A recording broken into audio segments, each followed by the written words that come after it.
Hey, hold up. It's January, and you know what that means. It means we have to have a new Liam Neeson action film, right?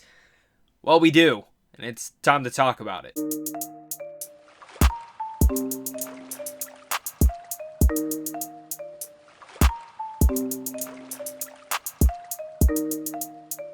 What's going on, buddy? Welcome back to a brand new movie review. Today we're going to be going over The Marksman, which stars the likes of Liam Neeson as he stars as a rancher on the Arizona border who becomes the unlikely defender of a young Mexican boy desperately fleeing the cartel assassins who pursued him into the United States.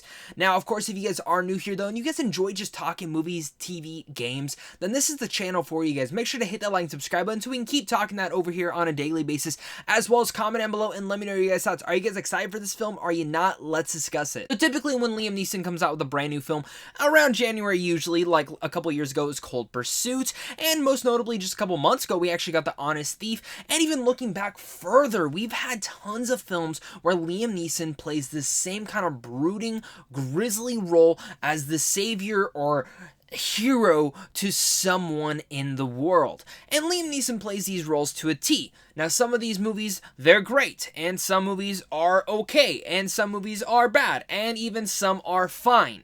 When it comes down to The Marksman, though, I can say that this falls into the fine category where it is an entertaining movie that doesn't leave the stay in your brain too long. That's again where this film lands for me. I enjoyed this film. I think it's good, and really the pros come to Liam Neeson himself. He knows what he's doing in these roles. He's played them for the last couple of years. Ever since Taken, this has been like his career trajectory right afterwards, which I wish he would do more stuff like Silence and Schindler's List, but I don't think we'll ever get that stuff again from him. And I'm sure he enjoys these. I'm sure he gets paid pretty well. And again, The Marksman is good. He's good in this role. I enjoyed seeing him take care of this kid, defend this kid. And in fact, the thing I will give a big pro to this is while it does feel a little bit stereotypical in certain developments, especially when it comes down to the main villain itself, which is a total stereotype, and a majority of this film is actually a total stereotype. But when it actually comes down to our main character, the thing that I very much liked about the approach to this film was that it wasn't just a straightforward action film. Like, it wasn't just, we're gonna bunker down here and stay here and I'm gonna defend you. No, it's more of a road trip film about this guy trying to get this young kid to his family and protect him from assassins. But there's not that many shootouts or action set pieces per se. There's a couple here and there, but a majority of this film is actually, again, more of a road trip film about this guy bonding with this younger kid. And Allah gives me vibes from Logan. Now, typically, I wouldn't ever compare this film to Logan, but that's the best way that I could actually compare the film to. Don't get me wrong, I'm not saying that this film is even close to how great Logan is. Logan is one of the best comic book films ever made.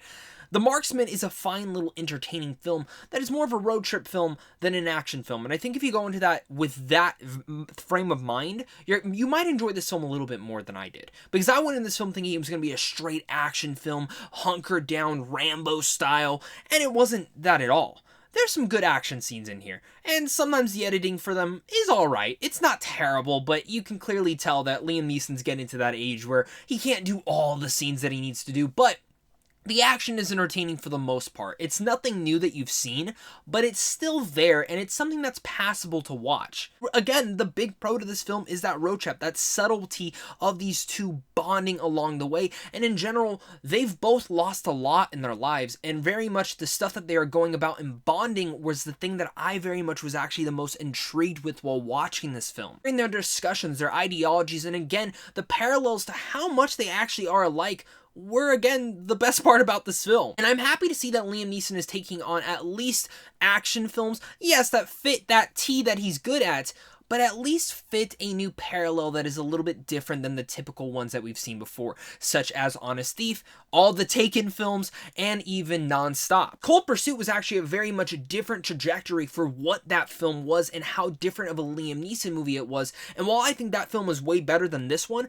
I still appreciate what the director and the writers were going for in this. The Marksman is enjoyable for that. Now, when it comes down to cons, I kind of already mentioned it, the stereotypical villain in here very much takes down this film a couple notches, and I wish wish they would have gone a little bit more further within developing this stereotypical cartel villain that we've seen literally in every other cartel film. Even jumping in there again, if you're gonna have some action set pieces, maybe make them a little bit more memorable. But there still was intense moments in here, and while some of the moments are a little bit repetitive and maybe the film could have been shortened up to at least 10 to 15 more minutes taken off the runtime, I enjoyed The Marksman. I think it's a fine film. I think you'll probably enjoy it as well. If you like Liam Neeson in these roles, then this is the film for you. So with all that said, I'm going to give The Marksman a C. Thank you guys again so much for clicking on this. You guys are seriously all the best. I hope you guys enjoyed this movie review. I had a blast talking this movie with you guys, and if you guys enjoy this and you guys want to see films early, head on over to Samsung Films. And as well, guys, thank you to you and a big thank you to my Patreon supporters, because without you, I wouldn't be able to do this. Until next time, guys, hit that like and subscribe button, comment down below, and maybe next time I'll give you guys some cookies. Probably not. I don't know. Thank you guys, and of course, until next time, stay classy.